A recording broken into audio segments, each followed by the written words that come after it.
All right, welcome back. On RealCopStoriesVideos.com, we have 355 stories, 6 minutes to 12 minutes, all kinds of stuff. You know, animals in lockers, human being, dead bodies blowing up, old ladies faces getting eaten out by their dogs, neighbors shooting neighbor and then thinking the officer was shot at the same time, all kinds of stuff. Look them up. They're my babies. I love them all. Now we're going through question and answers. We have over 30 questions that have come in. I've answered those, and if you want to ask me a question, email me at rsbcopstories@gmail.com. Here's one of the questions. Have you ever experienced bad police equipment? Well, that's a good one. You got to remember now from the start that if the city buys the equipment, the police department recommends the equipment. Okay, police department does not buy the equipment. So you put out a word, say cars. Okay, so 4 car manufacturers will test the cars with the city representative and police officers, and they rate the cars, and then they decide what they're going to do. But what I thought was always strange was that the drivers of the potential police cars that they're going to buy is always training officers that teach driving, police officers. They teach driving. So they run the cars. Well, here's where the weird part comes. They drive the cars because they want to test them. They drive them fast, drive them hard, go into corners like going to pursuit. They drive all. Say there's 5 auto companies that want to sell police cars. They drive all 5. Then they recommend to the city, with the department's approval, of which cars they think they should buy. Okay. In theory, that's fine. In reality, the city is trying to save money. Okay. So they will look at that list, and then they ask this bidding system takes a while. They'll ask the manufacturer how much per unit, how much per car. Now, if you're going to sell 600 cars, not bad. One fell swoop or even more. So they give them a price. And you know what the city does? Dollars and cents. Number 1, number 5, they take number 5 because it's got the lowest amount of cost for them. And the reason why it's strange is because the police officer drivers only drive the cars that they're presented. They're not necessarily saying, okay, we got to pick this and this and this. So they rate the 5 from bad to worse. Okay, but they can't put in an opinion that they thought that this one was a piece of crap. They just put in, this one's good, this one's good, this one's good, and whatever. The city goes, okay, so on this has got to be in the early 70s. They picked the worst car on the line. The reason why I know is because one of my guys said he worked with a guy that was in that particular purchasing area with police. Police and civilians work together to purchase. He said they picked the last car on the list, which was a Mercury Montego, 2-door. Okay. Then they ultimately got into a 4-door. They had a 2-door at first, and when everybody's going, well, 2-door, we do with a 2-door. And then they decided, well, we'll give 2 doors to the detectives, which I don't understand that either, and 4 doors for the patrolmen. Okay, so they bought hundreds of these things. Okay. Okay. Low to the ground, heavy. We were excited because it was the first power steering car that came out. Okay, this is about to be like the mid-70s. That was the only reason why we thought, oh, cool, air conditioning. No. Got the cars, I'm talking 100 miles on them, and they had no acceleration. You floor it, and you hear this, and it wasn't going anywhere. Okay, they were not made for police interception. Okay, they were slow. Okay. So right out of the gate, they were horrible cars. I mean, just come on. Okay. Low to the ground means when you chase someone and the city streets, every intersection's got rounded intersections, for the drainage and stuff. So you go chasing somebody at 25 miles an hour and you bottom out. Sparks are flying, guys are, hitting axles and all kinds of stuff. So one of the examples we had was, I'm the passenger in the car, my partner's driving, we see a ticket, okay, it takes off. And we're not in pursuit, we're just going to catch up to the violator. Come in an intersection where he's accelerating, my partner. Violator makes the turn, doing about 25, wants to catch him, so partner's got it, still flooring it, making the turn, and we hear this blood-curdling metal sound. And then the front of the car goes, boof, it tilts down like we had a major flat, and then he's trying to steer, and I'm thinking, what's going on? He goes, I can't steer it, and the car just kind of goes sideways and just stops in the middle of the intersection. At the same time, when I heard that metal sound and when the car dropped, I look to my right, and there goes the right front tire bouncing down the street. Okay, now you would think, because I had this happen because I have a trailer. We pull several trailers. Sometimes the lug nuts get loose, you know, and my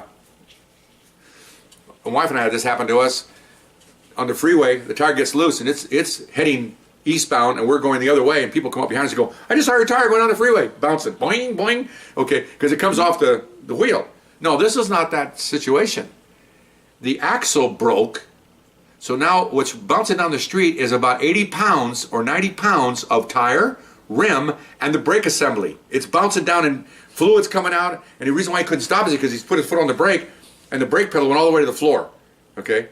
And so luckily, even in those days, they had dual reservoirs, everything about cars. Nowadays, they all have backup reservoirs. So actually, if one reservoir could be out of fluid and you put your brakes on, you'll be able to stop. Not as quickly as you did with two reservoirs, but it's a backup system. Okay? So we're like, oh my gosh. So we call for supervisor. He shows up. The car is basically, we had to put out flares because it's blocking the intersection. You know, we call our tow truck. He gets there, and he goes, "Where's the wheel?" And he goes, "Over there." And we didn't know that the whole assembly had come off. Oh, I knew because you could look at the thing, but I thought maybe it had broken or it fell apart. No, it was still connected to the tire. The whole assembly was laying over there. And it's heavy. You're going, what does a tire weigh? 40 pounds? Somebody out there telling me, I don't know, 40 pounds. Rims, 15, 20 pounds. See, the weight's going up. Okay, and then the brake assembly weighs a chunk, 20 pounds, 15 pounds. So they're over there, everybody's laughing at this assembly. He's over there they all had to pick it up and bring it back. And here's, you know, anything about cars, the front spindles, it's just a spindle. The wheel goes on it and you put a bearing on the end of it, and that's what holds your car. So that was wonderful, yeah. And the car probably had 3,000 miles on it, 4,000 miles on it. I mean, nothing, okay? Okay, fine. So that was one car. That car goes off and gets fixed and comes back, okay? Here's another added story to this. I try to keep these stories as short as I can. This was during the oil embargo of the 73, I believe it was. Okay, the Arab oil embargo. So gas was at a premium. Everybody's got, if you remember back in the day, odd and even Phillips, you know, even plates one day, odd plates the other. And so go to roll call one day. And this is where you can't defend a bad decision. You try to. The supervisor tried to defend a bad decision. When I became a supervisor, I would repeat the decision, and after my supervisor left, I'd turn around to my guys and go, "That's got to be the stupidest thing I ever heard." And so it's like, you know, you cannot defend it. Came to roll call, when a whole lieutenant, a new guy, and he says, "Oh, by the way, the order just came down that when you make a traffic stop, you turn off your motors." Okay, we always kept the engines on because in case the guy takes off. Okay, what? And I was a young guy then. I wasn't a trained officer. I was a young 2.5 years on. But other senior guys were yelling at this lieutenant. "Are you kidding me? Those cars are a piece of crap. They'll never start again." Oh, yeah. And it was summertime. Okay, hot, hot. Okay, so he goes, well, instead of saying, "Well, you know, let's just work at it," he said, "That's the order of the day. I don't want to see, and I want supervisors, like 6 of them up there. I want to make sure you monitor these guys. They make a traffic stop because we had a broadcast where we're at. Make sure those engines are turned off. You know, they want us to save gasoline and all this stuff. Save gasoline. The last person in the world, the last unit in the world, you want to limit gasoline usage. Probably the only one, maybe a fire department would be close, is us. Okay, somebody needs help, we can't go because we don't have any gas. Okay, come on. You should provide gas no matter what the cost. This is what we need to have. This is what you need to have. Okay. So everybody's moaning and going, "Oh, that's really stupid." You know, we're all, as soon as everybody roll calls over, we're all down in the parking lot and stuff. The day watch heard the same thing and they're upset over it. But it started at night watch. Okay, the word came out during the day, and then night watch has to start enforcing it. So everybody's making jokes about, "Oh my gosh, this and that," and you know, we're gonna have to fill up our own gas and give the city a receipt to get our money back, and all kind of stuff was going around. You know. Sure enough, man. Okay, now another side note here. Back to buying equipment. The city gets a bid for, let's just say, car auto batteries. Okay, they get a bid of, you know, Sears, you know, name it, Delco, anyway, 4 or 5 companies. They want to buy 3,000 probably a month car batteries, 2,000, you know. Okay, that's a pretty good deal for a company to get that kind of order, okay? So what do? They check them all out. They got their list of 1, 2, 3, 4, 5, and they pick the 5th one because it's cheaper. You know, save $20 a battery. Hey, that's pretty much a bean counter's job, right? You walk around saying, I saved the city on 2,000 batteries, you know, $10 a battery. I'm a bitching guy. You don't have to drive these cars, okay? Okay, so they had the lowest bidder batteries in those cars. Then we had the lowest bidded car that we're driving, okay? So now you can hear it coming, you can feel it coming. First time, we didn't do it yet because we were out doing something. We didn't stop our engines. Well, went to a call and we did something.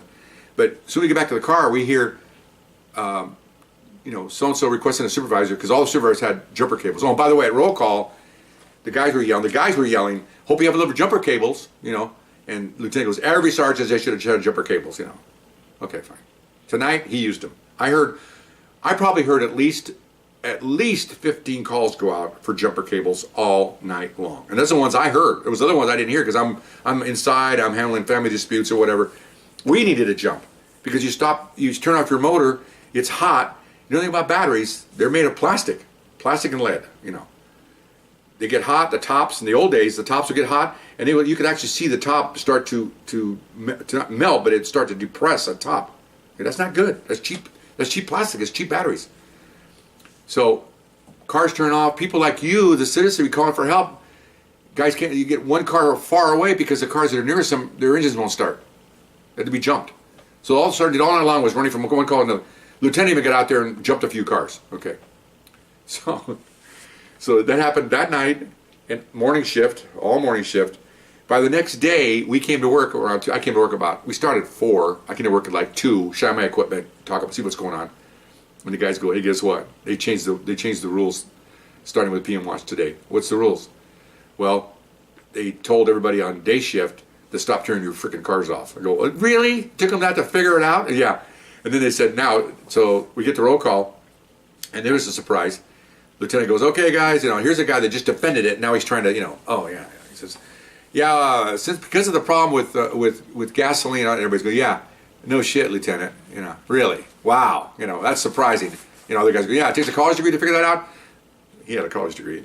He didn't like that. Okay, there were shots at him. Anyway, so he goes, also when you go on shift today, before you go out and handle calls, go right downtown to the garage and you're gonna change batteries. Really? Every car, as soon as you hit the street, you go down and get a new battery. I said, hey, it's about time. Okay, fine. So we thought, yeah, really, what kind of battery are they going to get? Okay, I can imagine what they bought now. Okay, probably bought a little box with 20 hamsters in it. Run a pinwheel so you can run your car. So we go down there with our car. I pull in the garage.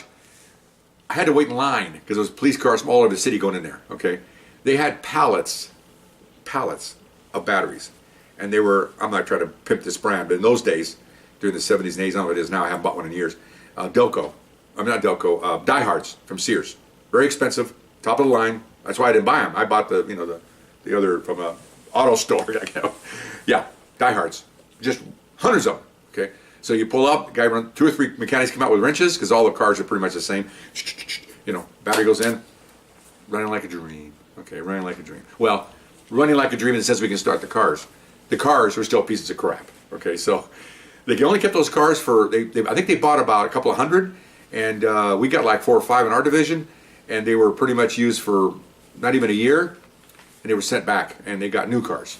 And they got some, what I call ass-kicking cars. They got a Matadors, Mercury AMC Matadors, probably the fastest car we've ever driven. It's a mistake for policemen to have those cars because we have a tendency to really want to drive them, and we did.